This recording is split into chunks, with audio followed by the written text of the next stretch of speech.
तुमच्या घरावर जर हा किडा आढळला तर तुमच्या घरावर कोणीतरी करणी बाधा केलेली आहे का?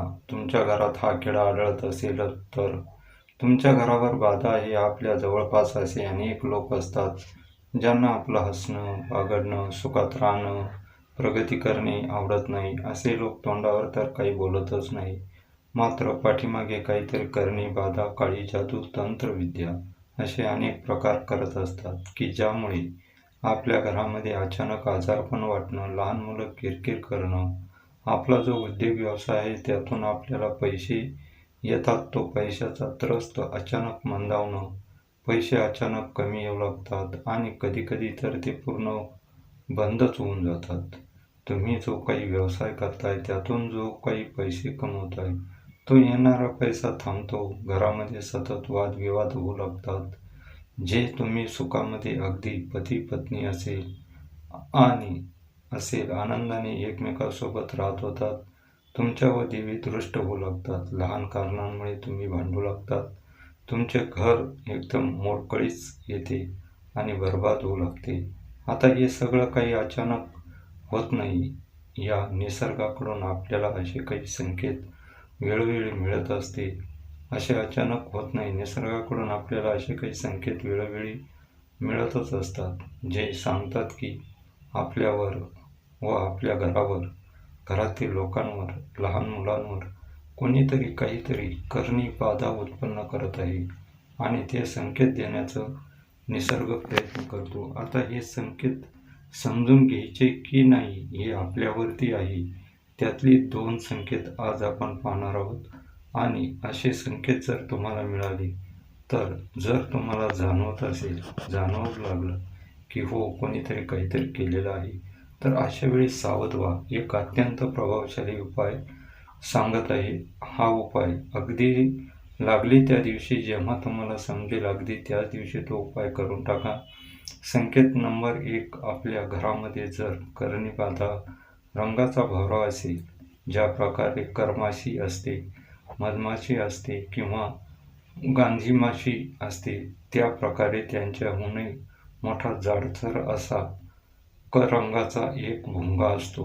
त्या रंग चमत्कार असतो, थोडासा मोरपंखी दिसणारा काळपट असा हा भवरा जर आपल्या घरामध्ये असेल, आपल्या घरामध्ये अंगणात नव्हे तर अंगणामध्ये तुम्ही काही झाडे लावली असतील, त्या झाडांवरती बसून आता तुमच्या घरामध्ये जर हा भवरा येत असेल तर लक्षात ठेवा, भवरा हा एक कीटक आहे. ज्या ठिकाणी नकारात्मक ऊर्जा असेल, त्या ठिकाणी कोणी काही केलेलं असेल, बाधा असेल, निगेटिव्ह एनर्जी असेल, नकारात्मक आज्ञा असतील, त्या ठिकाणी हा भवरा आकर्षित होत असतो.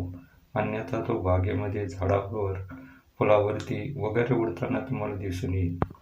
मात्र जर एखाद्या घरावरती, एखाद्या व्यक्तीवर जर काही क्रिया झालेली असेल तर त्या ठिकाणी हा भवरा 100% जातो. जर तो आसपास असेल, त्या बाजार झालेल्या वस्तूकडे तो आपोआप आकर्षित होतो. तुमच्या घरामध्ये जर भवरा आला तर सावध व्हा. थोडंसं निरीक्षण करा की आपल्या घरामध्ये, घरातील लोकांच्या व्यवहारामध्ये, वागण्यामध्ये काही बदल होऊ लागलेले आहे का? घरामध्ये जी संपत्ती, जे धन येत होतं, ते धन येण्याच्या स्रोतामध्ये किंवा धन येण्याच्या प्रमाणामध्ये काही कमी तर झालेली नाही ना? मित्रांनो, तुम्हाला 100% दिसून येईल की काही ना काहीतरी बाधा तुमच्या घरामध्ये उत्पन्न होत आहे. त्याच वेळी जर आपण सावध झाला तर पुढे होणारी हानी आपण टाळू शकतो. संकेत क्रमांक 2 आहे जास्वंदीची फुलं. आहे ते अनेक रंगाचे जास्वंदी तुम्हाला दिसून येईल. पांढऱ्या रंगाची जास्वंदी, सफेद रंगाची जास्वंदी, रोपटे आपण अनेक पाहतो. आपल्या घरामध्ये घेऊन या आणि त्याला आपल्या घराच्या बाल्कनीमध्ये, अंगणामध्ये, हॉटेलमध्ये किंवा शक्यतो घराच्या आतमध्ये ठेवा. 24 तास त्याला आपल्या घरामध्ये असू द्या. त्याला पाणी वगैरे द्या.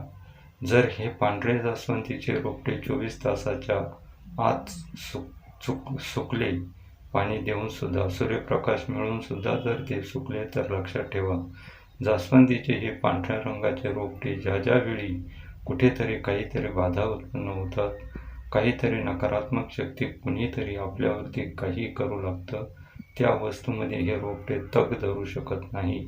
आणि तिसरी गोष्ट, जर एखाद्याने खूप काहीतरी तांत्रिक क्रिया केलेली असेल की अगदी एखाद्याला जीवनातून उठवण्याचा जर त्याचा प्रयत्न असेल, तर आपल्या घरासमोर असणारी तुळशीकडे जरा पहा. तुम्ही पाणी घालताय, दररोज पूजा करताय, तरीसुद्धा जर ती सुकू लागलेली असेल, ती जर सुकत असेल, तर हा सर्वात मोठा संकेत आहे की तुमच्या घरावर करण्यात आलेली तांत्रिक क्रिया ही खूप दिवसापासून चालू आहे आणि ती आता अगदी शेवटच्या स्टेजला आलेली आहे.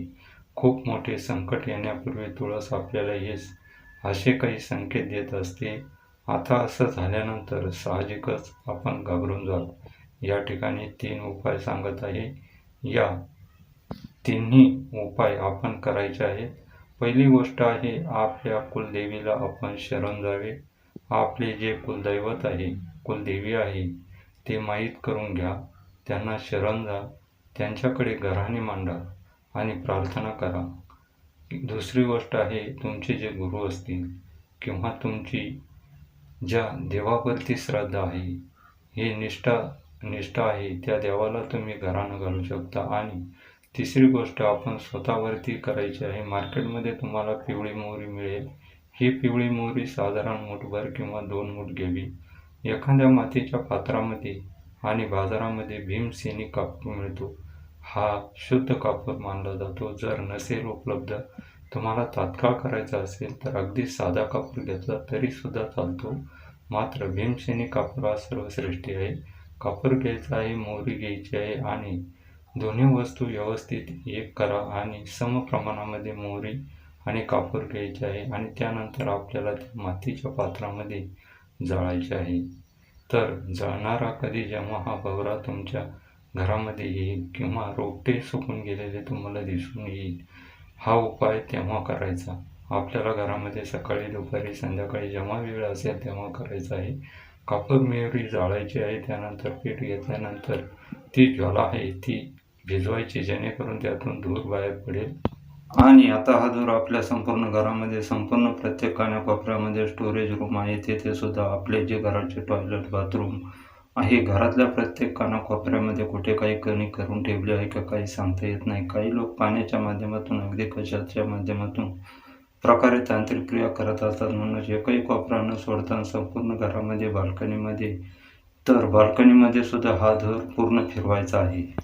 हा उपाय भोवरा येतात तेव्हाही करा, रोपटं सुकलं होतं तेव्हाही करा आणि येणाऱ्या प्रत्येक अमावास्येला हा उपाय रिपीट करा, जोपर्यंत तुम्हाला वाटत नाही की तुमचं घर हे पूर्वीप्रमाणे सुरक्षित, संपन्न, समाधानी बनलेलं आहे, पैसा पूर्वीप्रमाणे येऊ लागलेला आहे. तोपर्यंत दर अमावास्येला हा उपाय आपण रिपीट करत राहा. हे जळणारे आपल्या आसपास जे असतात अशा लोकांना ओळखायला शिका आणि त्यांच्यापासून शक्यतो आपले जे केस असतात आणि नखे असतात, आपले जे वस्त्र असतात, या गोष्टी अशा लोकांच्या हाती लागणार नाही, याची पुरेपूर काळजी घ्या. तर मित्र आणि मैत्रिणींनो, ही माहिती तुम्हाला कशी वाटली कमेंट बॉक्समध्ये नक्की सांगा आणि व्हिडिओ आवडला तर व्हिडिओला एक लाईक नक्की करा.